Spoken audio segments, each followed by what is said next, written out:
Welcome to the Doggy Dutch Audio Stories, where weekly card readings open into reflections on manifestation, systems, sovereignty, and everyday life. Brought to you by the Etsy shop Alchemy of Me.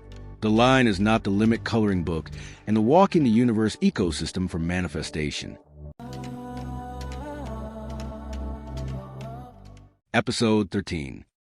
Have you ever felt apprehension arrive when something good did, because you felt fear that it was about to end soon? This episode is for such moments. The title for today's story is Swaying in the Hammock. Dutch has been reflecting on his social justice and manifestation oracle card pull. A reading drawn using the cards inside his Walking the Universe coloring book and his The Line is Not the Limit coloring book. Available from Amazon and from the Etsy shop Alchemy of Me for instant download. The cards in the reading were Rekindle the Flow of Light, Rediscover Joy, Surrender Resistance, and Emerge Exquisite. Dutch has been letting the reading sit beside him, carrying the cards quietly, and noticing when they speak. One warm afternoon, Dutch lay in a hammock, swaying gently. As he rocked, his thoughts drifted, as they often do. The back and forth made him think of the ocean, the way waves arrive, how the waves build and break, how the ebb and the flow are not opposites, but instead make one continuous movement, and how waves recede and return. That made him think about his finances, about how money had recently started flowing his way. And almost instantly, he felt the fear arrive. He could feel it underneath the flow, an anxious hum, his nervous system waiting for the ebb, because it had ebbed before. More than once, the flow had arrived and then receded. His body remembered that pattern, and he could feel his body bracing. As he rocked, the hammock's back and forth left him wondering why he could not rest in the flow. As he held that question, the hammock swayed in the breeze, and his mind moved back through what he knew of history. To communities whose abundance had been interrupted. Communities whose land had been taken. Communities whose labor had been extracted without return. Communities whose access to stability had been legislated away before it could take root.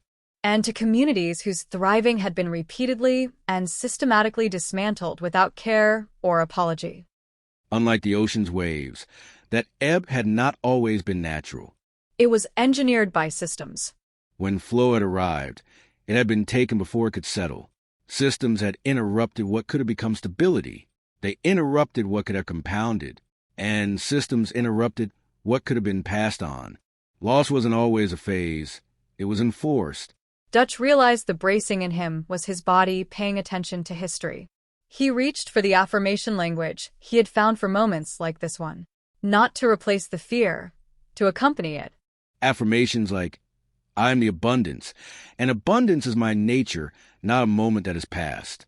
He held those words as the hammock continued its movement, and his mind swung toward manifestation teachings that included affirmations among their tools. Teachings that said, the right words, held with the right belief, would sustain abundance. And teachings that said believe before the evidence arrives. Embody the version of yourself that already has it. Those teachings also said if it hadn't arrived, or if it had arrived and then left, he was the block. His unbelief. His failure to embody correctly. Such teachings always asked what the person did wrong. But they didn't ask what had shaped the situation in the first place. They didn't ask what the body carried from history. They didn't ask what had been extracted and taken, before the person ever had a chance to align. They didn't ask what blocked the flow. Instead, the teachings issued a directive to the person, commanding them to embody the version of themselves that already had it, to live and vibrate as if. But that instruction made an assumption. It assumed that a felt sense of having it was available. That there was an ancestral memory of thriving to call upon. Or a reference point from a body that had been permitted knowing. But for those whose abundance had been interrupted before it could compound, before it could be passed down, before it could fully become a lived experience, those reference points may never have existed. And the teachings didn't ask how a person embodies what has been denied to them. How a person finds their way to a feeling their ancestors and community were never permitted to settle into. Or how a person vibrates as if, when there is no lived experience to draw from. Instead, they labeled the system's historical wounding as a personal block. They ignored the possibility that what they called blocks were not personal, but constructed. And they handed more effort back to the individual, directing them to address harm, wounding they did not create, and are still navigating. Dutch saw that in doing so, they left the systems that produced wounding entirely undisturbed and enabled them to continue harming. Dutch lay in a hammock with both the weight and clarity of his thoughts, and then his thoughts swung somewhere else, not away from the weight, but deeper into it, to communities that had survived what should not have been survivable. Communities that had carved out joy despite the margins. Communities that created beauty from interruption. Communities that had kept the light burning through every system-generated ebb, not because the system had relented. It definitely hadn't. But because something in them refused to be extinguished. And in doing so, they had found more than survival. Dutch wanted to live this legacy from his ancestors. He wanted a life that had joy in it, light in it, and thriving in it. He wanted to feel and embody what his lineage had fought to make possible, even with the system still at work. He realized that this wanting was not misalignment. It was a remembrance of what was already his, passed down through every person in his ancestry who had found joy despite, Who had kept the light burning despite. and who had emerged exquisite despite. It was an inheritance.